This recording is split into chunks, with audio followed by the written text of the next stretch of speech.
I'll pop a bottle off of ya. Chain swinging, clang clang, and it costs a lot. Bitch, I'm always at the guala, yeah, and you are not badass beat. Keep on going till you hit the spot. Whoa, I'm a big bag hunter with the bow. She got a big bed, never drop it low. Mama called me and she.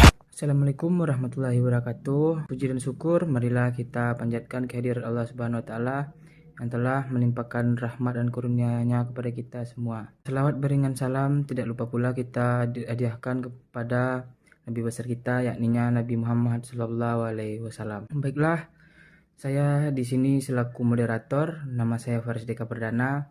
Saya dari kelompok 2. Baiklah, materi yang kami diskusikan di sini tentang telinga dan fisiologi pendengaran yang akan disampaikan oleh rekan saya. Denisa Rama Putri. Di sini saya akan menjelaskan tentang anatomi telinga. Telinga merupakan organ pendengaran dan keseimbangan. Telinga manusia menerima dan mentransmisikan gelombang bunyi ke otak, di mana bunyi tersebut akan dianalisa dan diinterpretasikan. Telinga dibagi menjadi 3 bagian. Pertama, bagian luar terdapat helix, scapa, triangular fossa, antihelix, coca, dan auricular lobe.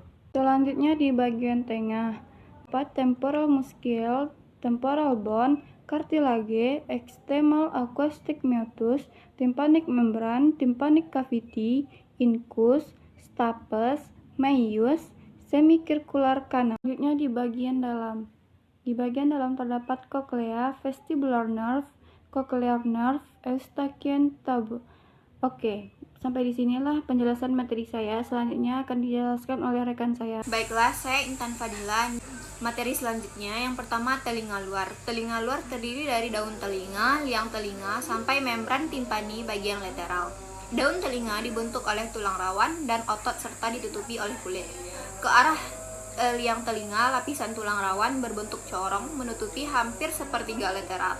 2/3 lainnya liang telinga dibentuk oleh tulang yang ditutupi kulit yang melekat erat dan berhubungan dengan membran timpani. Bentuk daun telinga dengan berbagai tonjolan dan cekungan serta bentuk liang telinga yang lurus dengan panjang sekitar 2,5 cm akan menyebabkan terjadinya resonansi bunyi sebesar 3500 Hz.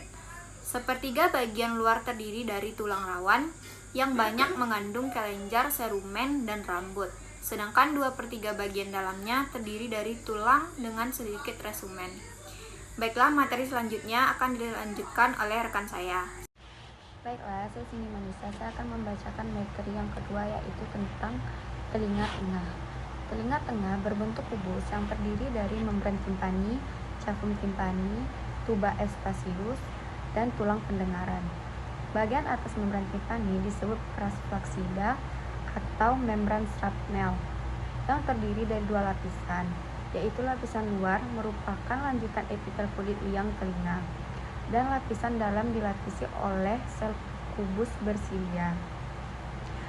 Bagian bawah membran timpani disebut pars tensa atau membran propria yang memiliki 1 lapisan di tengah, yaitu lapisan yang terdiri dari serat kolagen dan sedikit serat elastin. Saya Gina Julia Putri akan melanjutkan materi selanjutnya, 3 telinga dalam.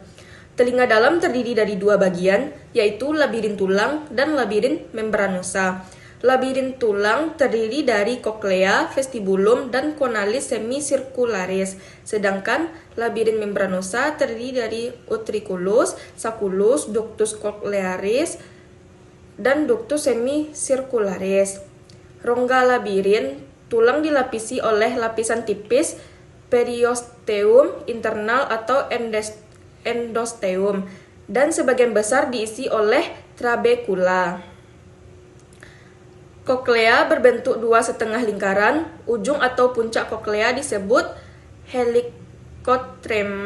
helicotrema, menghubungkan perif limfa, skala vestibuli, dan skala timpani. Nervus auditorius. Saraf pendengaran terdiri dari 2 bagian, yaitu nervus vestibular atau keseimbangan dan nervus cochlear atau pendengaran.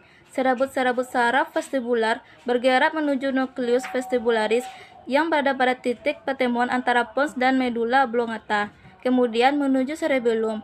Sedangkan serabut saraf nervus koklear mula-mula dipancarkan kepada sebuah nukleus khusus yang berada tepat di belakang talamus, kemudian dipancarkan lagi menuju pusat penerima akhir dalam korteks otak yang terletak pada bagian bawah lobus temporalis. Nama saya Devania Julisma dari kelompok 2. Saya akan membacakan materi yaitu C. Fisiologi pendengaran. Proses mendengar diawali dengan ditangkapnya energi bunyi oleh daun telinga dalam bentuk gelombang yang dialirkan melalui udara atau tulang ke koklea. Getaran tersebut menggetarkan membran timpani, diteruskan ke telinga. Tangan melalui rangkaian tulang pendengaran yang akan mengimplikasi getaran melalui daya ungkit tulang pendengaran dan perkalian perbandingan luas membran timpani dan tingkat lonjong.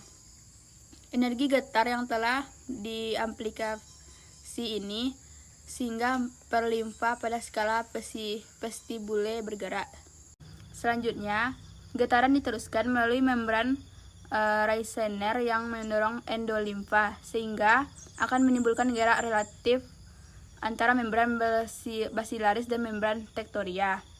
Proses ini merupakan rangsang mekanik yang menyebabkan terjadinya refleksi heterosilia sel-sel rambut sehingga kanal ion terbuka dan terjadi pengelepasan ion bermuatan listrik dari badan sel. Keadaan ini menimbulkan proses depolarisasi sel rambut sehingga melepaskan neurotransmitter ke dalam sinapsis yang akan menimbulkan potensial aksi pada saraf auditorius, lalu dilanjutkan ke nukleus auditorius sampai korteks pendengaran. Area 39-40 di lobus temporalis. Baiklah, itulah materi dari kelompok 2. Assalamualaikum warahmatullahi wabarakatuh.